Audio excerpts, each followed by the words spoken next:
नमस्कार, मैं अशोक कुमार पांडे। स्वागत है आपका टीसीएच पर और हाजिर हूं इजराइल ईरान वार की नई अपडेट्स लेकर। कल रात तो कोई हमला नहीं किया, आप जानते हैं कल रात उम्मीद थी इजराइल को, लेकिन ईरान ने कोई हमला नहीं किया। इजराइल ने कई सारे हमले किए थे जिसमें उनके पीने के पानी का जो सोर्स है उसको भी तबाह करने की कोशिश की गई थी। ईरान की और भी बिल्डिंग्स पर, हॉस्पिटल्स पर सब हमला हुआ था और सुबह सुबह ईरान ने उसका बदला लिया और ऐसा बदला लिया जिसकी कल्पना भी इजराइल ने नहीं की होगी। अब कहा क्या जा रहा है? कहा यह जा रहा है कि ईरान ने तो हमारा हॉस्पिटल गिरा दिया, हमारे हॉस्पिटल पर सीधा हमला किया। ईरान ने यह दावा गलत बताया है। इजराइल वैसे भी झूठ बोलने के लिए दुनिया में अगर कोई सबसे ज्यादा फेमस है तो वो इजराइल है। विक्टिम कार्ड खेलना इनको आता है। पहले जाकर आप ईरान पर हमला करते हो, अब जब जवाबी हमले हो रहे हैं तो आपको दिक्कत हो रही है। क्या जरूरत थी आपको ईरान पर हमला करने की? यहां तक कि ग्रासी, जो आपका ही आदमी है लेकिन आईएईए का प्रेसिडेंट है, वो कह रहा है, साफ साफ कह रहा है कि ईरान फिलहाल परमाणु बम नहीं बना रहा था। तुलसी गबार्ड इंटेलिजेंस की हेड बनाया है उनको ट्रंप ने। उन्होंने साफ साफ कहा था कि ईरान कहीं से भी एटॉमिक बम नहीं बना रहा है। अब ट्रंप कह रहा है कि मुझे कोई मतलब नहीं कि वो क्या बोल रही है। मतलब आपको कहां से खबर आ गई कि वो बना रहा है? आपके लोगों ने इंस्पेक्शन करने के बाद यह कहा कि ईरान परमाणु बम नहीं बना रहा है। उसके बावजूद इजराइल उसके ऊपर अटैक करता है और आप चाहते हैं कि ईरान हाथ जोड़कर खड़ा रहे। आप चाहते हैं ईरान उसके बाद भी हमला नहीं करे। आप हमला करेंगे तो बदले में हमला तो होगा। जो ईरान की एम्बेसी इंडिया में है उसने बहुत क्लियर किया है कि हमला कहां हुआ था। ये जो नक्शा आपके सामने है इसमें आप देख सकते हैं सोरोका हॉस्पिटल कहां है। सोरोका हॉस्पिटल के बगल में ही गैव याम नेगेव टेक्नोलॉजिकल पार्क है, जिसके बारे में यह कहा जाता है कि यह इजराइल की जो टेक्निकल सेना से जुड़ा हुआ जो टेक्निकल रिसर्च होता है वो यहां पे होता है, यानी कि यह आर्मी से जुड़ा हुआ हिस्सा है। और हॉस्पिटल के ठीक नीचे आईडीएफ C41 का हेडक्वार्टर है। आईडीएफ मतलब इजरायली डिफेंस फोर्स। अब आप यह बताइए कि एक हॉस्पिटल के इतने करीब रिसर्च सेंटर आर्मी का और आईडीएफ का एक हेडक्वार्टर आपने क्यों बनाया है? जानबूझ के बनाया है ताकि कोई हमला करे तो आप रो सकें कि अरे ये हॉस्पिटल पर हमला हो गया।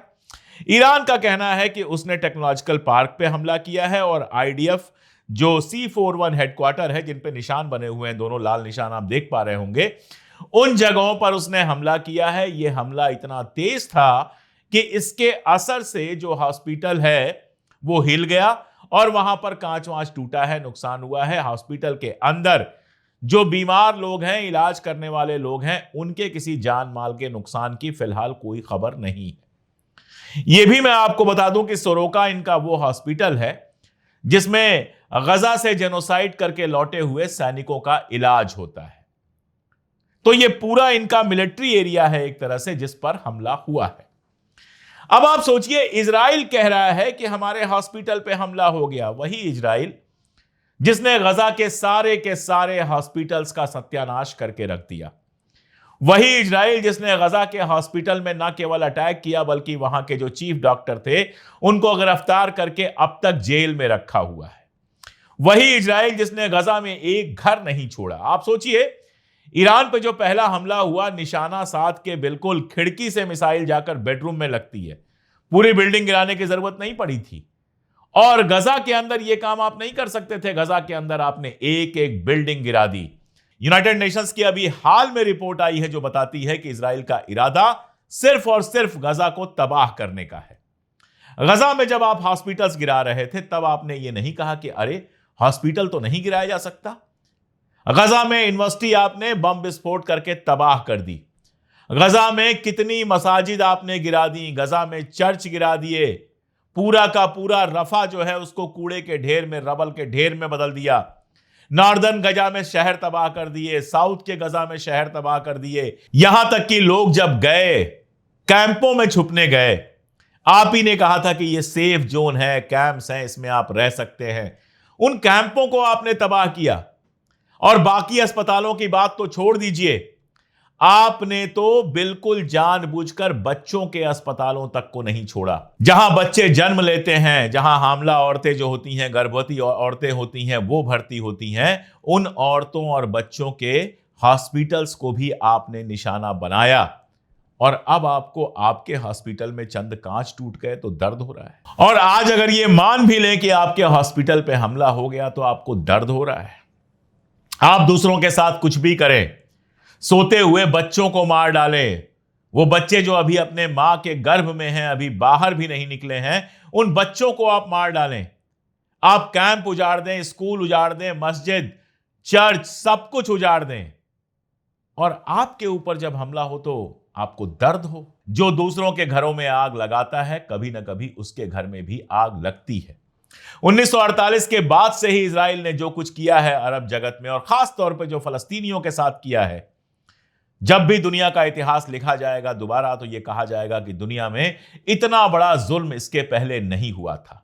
एक पूरी की पूरी आबादी को खत्म कर दिया गया। आज दुनिया में सबसे ज्यादा जो रिफ्यूजी हैं वो फलस्तीनी रिफ्यूजी हैं। जाने कितने मुल्कों में वो रिफ्यूजी बनकर रह रहे हैं और उनको अपने घर लौटने की इजाजत भी नहीं है। बहुतों ने चाबियां संभाल के रखी हैं अपने घरों की, जो घर उनसे लूट लिए गए। बाकायदा इनके यहां टर्म बना सेटलर। सेटलर का मतलब क्या हुआ? फलस्तीनियों का घर लूट कर उस पर कब्जा करके उसमें रहने वालों को कहा जाता है सेटलर। इनकी पूरी कॉलोनीज जो वहां बनी हुई हैं वो सेटलर कॉलोनीज हैं। जो कभी फलस्तीनियों की थी उनसे उनका घर लूटा गया, उनको जान से मार दिया गया, कई बार शहर छोड़ने पर, देश छोड़ने पर मजबूर किया गया और उनके घरों पर कब्जा कर लिया गया। इतना जुल्म करने के बाद भी इजराइल के साथ कभी ऐसा नहीं हुआ था कि उसके शहरों पर मिसाइल गिरे। हिजबुल्लाह से जब लड़ाई हुई थी तो केवल हाइफा का मामला था, नॉर्दर्न इजराइल में आ रही थी मिसाइलें, उसके आगे नहीं बढ़ी थी। इस बार इनसे गलती हो गई है, इन्होंने ईरान के ऊपर हमला किया है। और अब अमेरिका शामिल हो या ना हो जाए अमेरिका शामिल, कर दे बम का हमला, लेकिन इतना तो तय है कि इजराइल को जो चोट पहुंची है वो पीढ़ियां याद करेंगी। इजराइल को यह याद रहेगा कि ईरान के ऊपर हमला करने के बदले उसको क्या मिला। और कल खामनेई ने बिल्कुल क्लियर कर दिया इस बात को कि अगर अमेरिका शामिल होता है तो फिर जंग होगी और लंबी जंग होगी। 3-3.5 साल तक लड़ने भर के हथियार हैं ईरान के पास, और जिस तरह से सुबह रूस ने और उसके पहले चाइना ने बयान दिए हैं, बहुत सीधा मतलब है कि अगर ईरान के ऊपर अमेरिका हमला करता है तो ये मुल्क अपने तरीके से सहायता करेंगे, हथियार भी देंगे, टेक्नोलॉजी भी देंगे, सब होगा और यह लड़ाई रीजनल लड़ाई बनेगी। आज अगर आर्दोगान भी चिल्ला रहा है, आर्दोगान वैसे तो बातें बहुत सारी करता है लेकिन जाकर वो इजराइल और अमेरिका के साथ ही खड़ा होता है, लेकिन एक खतरा उसके सामने भी तो है ही कि कहीं ऐसा ना हो कि ईरान के बाद उसका नंबर आ जाए। खतरा सऊदी अरबिया के सामने भी है कि कहीं ऐसा ना हो कि ईरान के बाद उसका नंबर आ जाए। तो मैं पहले भी कह चुका हूं कि भले ऊपर से बहुत कुछ ना हो, लेकिन अंदर अंदर ये दर्द उनके मन में होगा कि अगर इस समय ईरान तबाह हो गया तो अगला नंबर हमारा भी हो सकता है। और अमेरिका हर हाल में इजराइल के साथ खड़ा होगा, चाहे सऊदी अरबिया, चाहे बाकी मुल्क कितने भी गिफ्ट दे दें, कितना भी पैसा दे दें, कितना भी इन्वेस्टमेंट कर दें, लेकिन जब इजराइल के साथ मुकाबले की बात आएगी तो वो इजराइल के साथ ही खड़ा होगा। तो अगर आप ईरान के अस्पतालों पर हमला कर रहे हैं, अगर वाशिंगटन पोस्ट यह खबर छाप रहा है कि इजराइल ने ईरान के हर इलाके में जो वहां के शहरी हैं, आम शहरी हैं, उनको मारने की, सिविलियंस को मारने की कोशिश की है या मारा है, तो फिर बदले में आप ईरान से क्या उम्मीद कर रहे हैं कि वो आपको गुलाब के फूल भेजता या इत्र भेजता आपको, या किताबें भेजता? बम के बदले में तो बम ही आएंगे, मिसाइल के बदले में मिसाइल ही आएगी। आप 4 मारेंगे तो वो 4 मारने की कोशिश करेंगे। कभी कोई भारी पड़ेगा, कभी कोई भारी पड़ेगा। जंग रोकने का तरीका तो बड़ा आसान है। इजराइल हमले करना बंद कर दे, घोषणा कर दे कि अब हम हमले नहीं करेंगे, ईरान हमले करना बंद कर देगा। शुरुआत आपने की है, खत्म आप कीजिए। और आज का हमला केवल हॉस्पिटल पे शोर मचाया जा रहा है, लेकिन जिन जगहों पर हमला हुआ है उसको जरा गौर से देखना चाहिए। शेयर मार्केट की जो बिल्डिंग है इजराइल की, उसके ऊपर हमला हुआ है। ये वीडियो आप देख पा रहे होंगे कि उसका क्या हाल हो गया है। और इसके तुरंत बाद इजराइल का शेयर मार्केट गिरा है। 3% शुरू में गिरा, उसके बाद भी गिर रहा है, और मिलियंस का नुकसान एक दिन में हुआ है इजराइल को। होगा जब आप जंग में जाएंगे, और इस तरह की जंग में जाएंगे कि ईरान के सिविलियन जो फैसिलिटीज है उनको नुकसान पहुंचाएंगे, तो यह नुकसान होगा। आज आप बड़ी बड़ी बातें कर रहे हैं। आज नेतन्याहू कह रहा है कि इसकी कीमत वसूली जाएगी। एक बहुत सीनियर पत्रकार हैं, एलिजाह जे माग्नीर, उनके ट्वीट्स आपको लगातार पढ़ने चाहिए, लगातार अपडेट करते रहते हैं वो। उनका कहना है कि पहले दिन जो हमले हुए हैं उसमें असल में खामनेई को भी मारने का प्लान था, लेकिन किसी वजह से 1 घंटे पहले ही खामनेई वहां से निकल गए थे, वरना पहले दिन के हमले में ही इनका प्लान था कि ईरान के जो सर्वोच्च लीडर हैं, सुप्रीम लीडर हैं खामनेई, उनको भी यह खत्म कर दे आर्मी और इंटेलिजेंस के लीडर्स के साथ। और इसको उम्मीद थी कि इसके बाद पूरा ईरान क्रिपल कर जाएगा, ईरान में कोई लीड करने वाला नहीं बचेगा और जैसे चाहेगा वो वैसे ईरान पर हमला करेगा, जैसे उसने सीरिया पर हमला किया था। पहली बात तो यह कि खामनेई साहब की जो उम्र है वो इजराइल की उम्र से ज्यादा है। इजराइल तो पैदा हुआ है 1948 में और खामनेई साहब पैदा हुए हैं 1939 में, यानी 9 साल 10 साल तो उम्र में ज्यादा हैं वो इजराइल से। इस उम्र में अगर वो चले भी जाएं तो उम्र के हिसाब से अगर आप देखिए तो कोई बहुत बड़ी बात नहीं है। ये तैयारियां इस तरह के मुल्कों में, ईरान जैसे मुल्कों में ये तैयारियां हमेशा से होती हैं कि एक हटेगा तो उसकी जगह दूसरा कौन लेगा। खामनेई साहब नहीं होंगे तो उनकी जगह कोई और आएगा। आयतुल्लाह खुमैनी साहब चले गए तो खामनेई साहब आए, खामनेई साहब चले जाएंगे तो उनका वारिस आकर खड़ा हो जाएगा। आर्मी के चीफ को आपने मारा, दूसरा आर्मी का चीफ बन गया, उसको भी मार दिया गया, तीसरा चीफ बन जाएगा। प्रोफेशनल आर्मी है, प्रोफेशनल कंट्री है, लोग जगह ले लेंगे। इतनी आसानी से ईरान क्रिपल होने वाला नहीं है। दरअसल इन्होंने सोचा ही नहीं था। बेन ग्वेर को घेर कर जब लोगों ने पूछा कि तुमने ईरान पर हमला क्यों किया, तो उसने कहा कि हमने सोचा ही नहीं था कि ईरान इतना मजबूत हो सकता है। तो प्लान तो फेल हो चुका है, इजराइल का कायदे से फेल हो चुका है। अब वो अमेरिका, ब्रिटेन, फ्रांस इन सब के हाथ पांव जोड़ रहा है कि आओ और हमारे लिए लड़ो। इंग्लैंड और फ्रांस तो फिलहाल आते हुए नहीं दिख रहे हैं, लेकिन अमेरिका जरूर आने की तैयारी में है। ऐसा बताया जा रहा है कि ट्रंप ने अपने लेवल पे ओके कर दिया है। हालांकि ट्रंप एक ऐसा आदमी है जिसने खुद कहा है कि मैं कल क्या करने वाला हूं ये कोई नहीं जानता। असलियत यह है कि वो भी नहीं जानता कि वो कल क्या करने वाला है। तो कल क्या होगा कोई नहीं जानता। लेकिन अगर अमेरिका हमला करता भी है तो ऐसा नहीं है कि एक दिन में जंग खत्म हो जाएगी। अमेरिका के सामने सबसे बड़ा डर यही है कि कहीं ऐसा ना हो कि हमला करने के बाद वो अफगानिस्तान की तरह या किसी और मुल्क की तरह यहां फंस जाए और महीनों बरसों उसके जो सैनिक हैं उनकी जानें यहां पर जाती रहे, उनकी कब्रें अमेरिका की बजाय ईरान में ही बनती रहे। ये डर है और इसीलिए हमला टाला जा रहा है। और अगर हमला होगा तो ये तो होके रहेगा। एक बात याद रखिएगा, आसमान से आप घर गिरा सकते हैं, आसमान से आप कुछ लोगों को मार सकते हैं, लेकिन जमीन पर कब्जा करने के लिए आपको जमीन के रास्ते जाना पड़ेगा। और ईरान में अगर जमीन के रास्ते, किसी भी रास्ते से अमेरिका या इजराइल ने घुसने की कोशिश की तो जो लड़ाई होगी वो दुनिया देखेगी। ये इतना आसान नहीं है। अच्छा तो ये होता कि ट्रंप वर्ल्ड लीडर की भूमिका निभाते और इस मामले को खत्म करने की बात करते, सीज फायर की बात करते। लेकिन अगर वो कह रहे हैं कि जंग अपने आखिरी मकाम तक चलेगी तो फिर उधर से जंग आखिरी मकाम तक चलेगी तो इधर से भी चलेगी। फिर ये रोने गाने की जरूरत नहीं है कि हॉस्पिटल गिरा दिया, घर गिरा दिया, ये कर दिया, वो कर दिया। आप भी करेंगे और वो भी करेंगे। जंग में तो ये होना ही है। जंग में मासूम लोगों की जान जानी ही है, हमेशा से ये होता आया है। लेकिन अगर इजराइल के लोग मारे जा रहे हैं या फिर ईरान के लोग मारे जा रहे हैं तो इनके लिए सिर्फ और सिर्फ और सिर्फ और सिर्फ एक आदमी जिम्मेदार है और उसका नाम है बेंजामिन नेतन्याहू।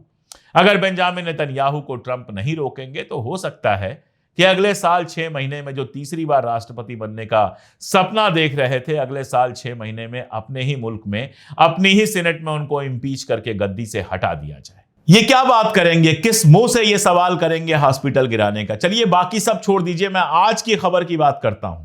अल अरबिया का कहना है कि कम से कम 18 लोग मारे गए हैं गजा के अंदर और ये वो लोग थे जो खाना लेने की लाइन में लगे हुए थे। यहां तक कि टाइम्स ऑफ इजराइल भी यह खबर छापता है कि 15 लोग मारे गए हैं, 18 से घटाकर 15 कर देता है और अपनी खबर में नीचे कहता है कि आईडीएफ ने कोई कमेंट नहीं किया है। रोज 150 गजा के लोगों को आप मार रहे हैं खाने की लाइन में लगवा के। इससे ज्यादा बर्बर क्या हो सकता है, इससे बड़ा जुल्म क्या हो सकता है। गजा की औरतें, गजा के बच्चे, गजा के मर्द आपने तमाशा बना के रख दिया है। आपके लिए उनकी जान की कोई कीमत है ही नहीं। उनके हॉस्पिटल लूट लिए, उनके बैंक लूट लिए, उनकी मसाजिद गिरा दी, उनके घर गिरा दिए, उनको कैंपों में दरबदर कर दिया और उसके बाद जब खाना भी लेने वो आ रहे हैं तब भी आप उनको गोली मार रहे हैं। जो खुद इतना हैवान हो उसको क्या हक बनता है किसी और से सवाल पूछने का। और देखिए, चीजें इतनी सिंपल नहीं है जितनी सिंपल दिखाई दे रही हैं। इराक में लगातार लोग सड़कों पे हैं और अमेरिकन एम्बेसी बंद करने की मांग कर रहे हैं। आज इराक के जो हाईएस्ट शिया लीडर है, सुप्रीम शिया लीडर है सिस्तानी साहब, उनका भी बयान आया है कि अगर खामनेई को मारने की कोशिश हुई तो इसका असर बहुत बुरा होगा। आपको लगता है कि आप जंग निपटा के चले जाएंगे, लेकिन जितनी आग आप मिडिल ईस्ट में लगा चुके हैं, अगर ये जंग और बढ़ेगी तो आपको भी बहुत कुछ झेलना पड़ेगा। और अगर ये लड़ाई जमीन पर जाती है, जो मैंने कल बात की थी, तो जिस तरह की तबाही आएगी उसकी आप कल्पना भी नहीं कर सकते।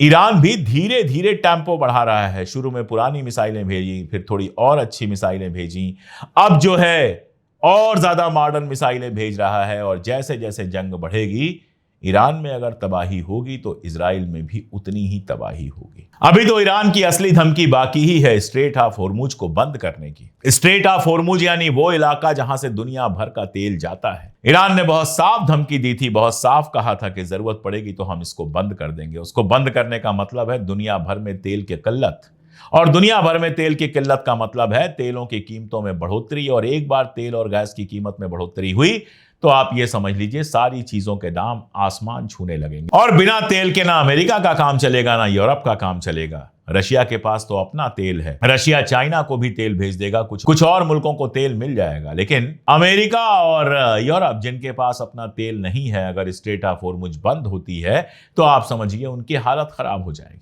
तो अभी इस जंग में बहुत सारे पत्ते हैं जो खुले नहीं हैं। बेहतर यही होता कि ट्रंप अपने दिमाग को काबू में लाते और इस जंग को खत्म करने का, इस जंग को बंद करने का काम शुरू करते। अगर वो ये नहीं करेंगे तो दुनिया को झेलना है, ईरान को झेलना है, इजराइल को झेलना है, और अमेरिका को भी बहुत सारी कब्रें, बहुत सारे कॉफिन्स झेलने हैं। ऐसे हालत में सिर्फ इतनी दुआ की जा सकती है कि ये जंग रीजनल या फिर वर्ल्ड वार में कन्वर्ट ना हो। बाकी तो जो होगा वो देखा ही जाएगा। मेरी कोशिश है जैसे जैसे खबरें आ रही हैं, खबरें और खबरों के पीछे की खबरें भी मैं आपको बताने की कोशिश करूं। मैं लगातार अपडेट कर रहा हूं। हालांकि बहुत सारे लोगों की शिकायत होती है कि आप लेट अपडेट करते हैं, लेकिन रिसर्च में टाइम लगता है। मैं दिन में 15-20 वीडियो नहीं बना सकता, 1 या 2 वीडियो ही मैं दिन में बनाता हूं। आप लोग देखते हैं, इनको दोस्तों तक पहुंचाते हैं। आप लोगों में से बहुत सारे लोगों ने मेरी अपील पर ज्वाइन का बटन दबाया, मैं आप सबका बेहद शुक्रगुजार हूं। और भी अगर हमारे दर्शक, हमारे दोस्त बनना चाहें, ज्वाइन का बटन दबाकर हमारे मेंबर बनना चाहें, तो इससे हमें बहुत ताकत मिलेगी। एक बार ज्वाइन का बटन दबाइए और अगर मुमकिन हो तो 3 रुपए रोज से भी कम की हमारी मेंबरशिप ले लीजिए। हमें आपकी जरूरत है इस समय, ताकि हम लगातार अपने चैनल को चला सकें और सच आप तक ला सकें। बहुत शुक्रिया।